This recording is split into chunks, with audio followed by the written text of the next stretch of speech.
So just some tips on improving your academic writing. A lot of these are going to be based on some of the points I've made already in the feedback, the CA feedback podcast and checklist that we made available to all students, but these were in reference to the students who had submitted their optional non-compulsory CAs.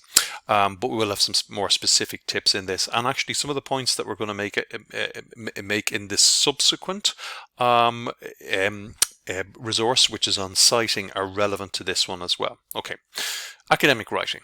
Fix basic spelling errors. If you see it's a spelling error, fix it on the spot. I know myself from practice and from hard lessons that if you see something that's basic and say, okay, I'll get it back to that because it's pretty fundamental, I'll go back and I'll fix it when I have a chance. When you're writing something, you're dealing with multiple sources of information and your brain is working in a different way and it forgets to go back, and then you leave in a really bad spelling error.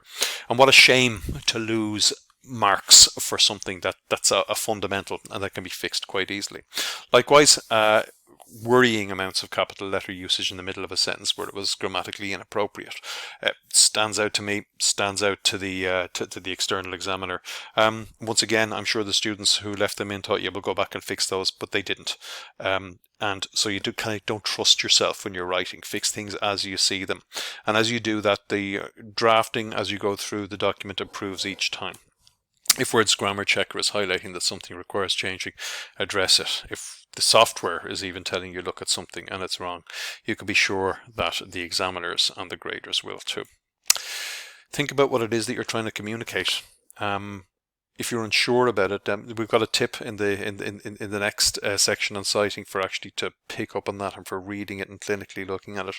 I think this is where, from the outset of the module, we pointed out that the importance of considering doing this as a group project. We put the individual option in there to help people, but we did point out that this was a workload for a group to work at. You need other people to read this. I've got some tips for how you might do that as you move through. Avoid colloquialisms. I have a particular hatred of the term nowadays.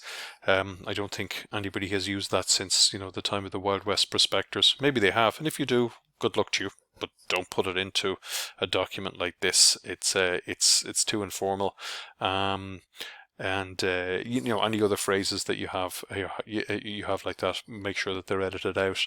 No long bullet points list, please. This is supposed to be a standalone document. You shouldn't need to list things. It's meant to be discursive, and make sure that you spell the author names correctly. You can be sure that the people who are grading it know how the names are spelled correctly. It is an easy way of finding out that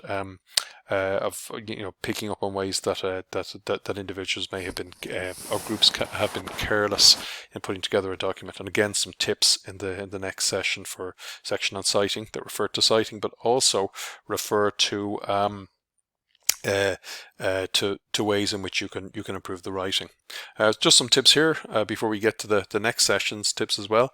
Get rid of the first and the third person. No I or we or names of individuals in this. It's supposed to be a report based on evidence in the literature. You get rid of that. You're making your language sound more clinical and more analytical. If you want to write analytically, use the language in the Nursing Management, Religion and Spirituality article that was referred to already. Use it as a template as much as you can. I know that people don't like that level of that. It might feel as if you're copying or plagiarizing. Look at the style that's been used. Look at the way that the different areas of the report have been used. And I've been quite specific on how to do this in earlier sessions.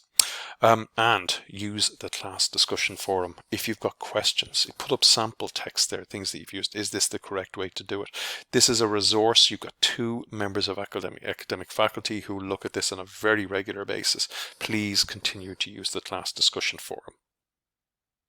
Now, as I've said, there'll be more tips in the next section as well that relate to citing and referencing, but also to academic writing. So make sure that you read those as well.